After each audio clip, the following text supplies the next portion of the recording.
بہت سارے واقعات ملتے ہیں آپ کو سیرت کے اندر. ایک خاتون انہوں نے چوری کر لی اور اس چوری میں لوگوں نے کہا کہ ان کو چھوڑ دیا جائے.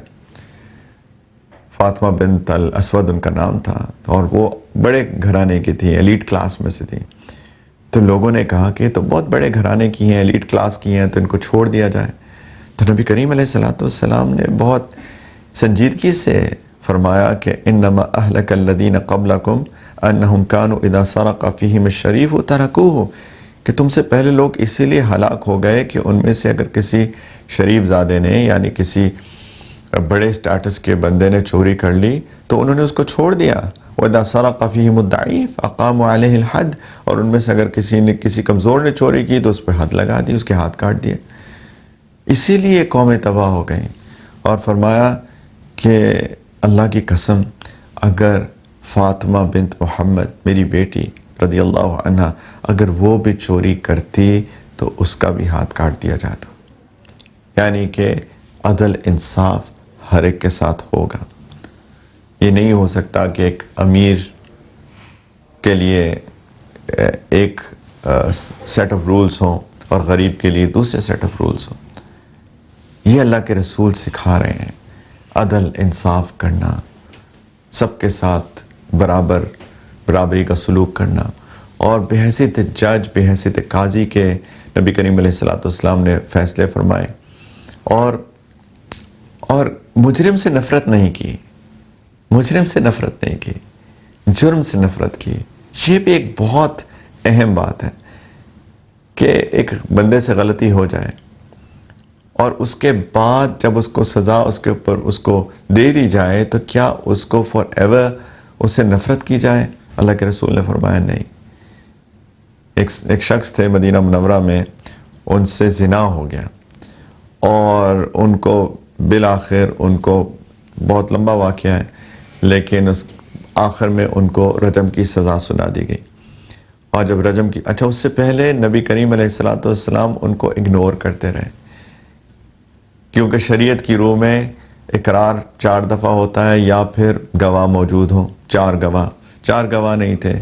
وہ جو شخص تھے وہ آ کے اقرار کر رہے تھے کہ مجھ سے زنا ہو گیا. اللہ کے رسول صلی اللہ علیہ وسلم ان کو اگنور کر رہے تھے کہ مت آؤ تاکہ جب تک پورا ثبوت پیش نہیں ہو تو رجم نہیں ہو سکتا تھا.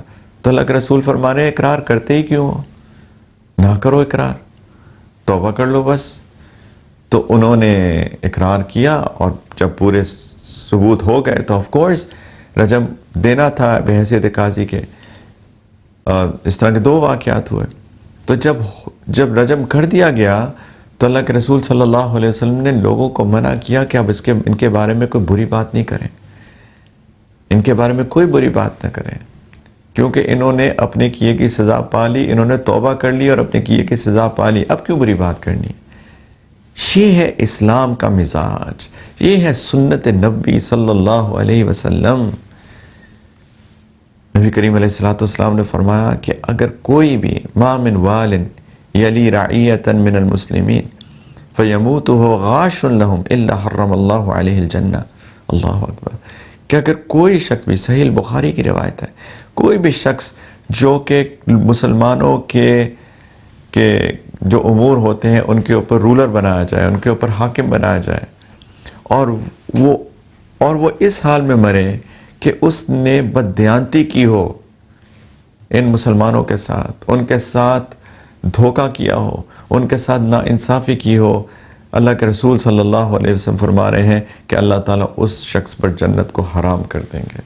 اللہ اکبر. یعنی کیسے ہو سکتا ہے کہ آپ کو افیئرز دیے گئے مسلمانوں کے، اور جیسے میں نے کہا وہ گھر کے اندر بھی ہو سکتے ہیں، وہ ایک قبیلے میں بھی ہو سکتے ہیں اور کسی بھی لیول پہ ہو سکتے ہیں. اللہ کے رسول فرما رہے ہیں کیسے ہو سکتا ہے کہ تم نے ان کے ساتھ ناانصافی کی، ڈس آنیسٹی کی، ان کو دھوکہ دیا. اللہ کے رسول فرما رہے ہیں کہ یہ نہیں ہو سکتا. جو ایسا کرے گا اس حال میں مر جائے گا توبہ کیے بغیر، اللہ تعالیٰ اس پر جنت کو حرام کر دیں گے. تو پلیز ہم سب کسی نہ کسی لیول پہ ہمارے پاس لوگوں کے افیئرز ہوتے ہیں، کہیں کسی نہ کسی لیول پہ کبھی نہ کبھی زندگی میں ہوتے ہیں. تو پلیز ہمیں چاہیے کہ ہم جانبداری سے کام نہ لیں، ہم باعث نہ ہوں، پورے مسئلے کو سمجھیں اور جس کے حق میں جو آتا ہے اس کے مطابق فیصلہ کریں، کیونکہ یہ سنت بھی ہے. اور سیکنڈلی قیامت میں اگر ہم نے کسی پہ ظلم کیا ہوگا تو مظلوم پکڑ لے گا ظالم کو.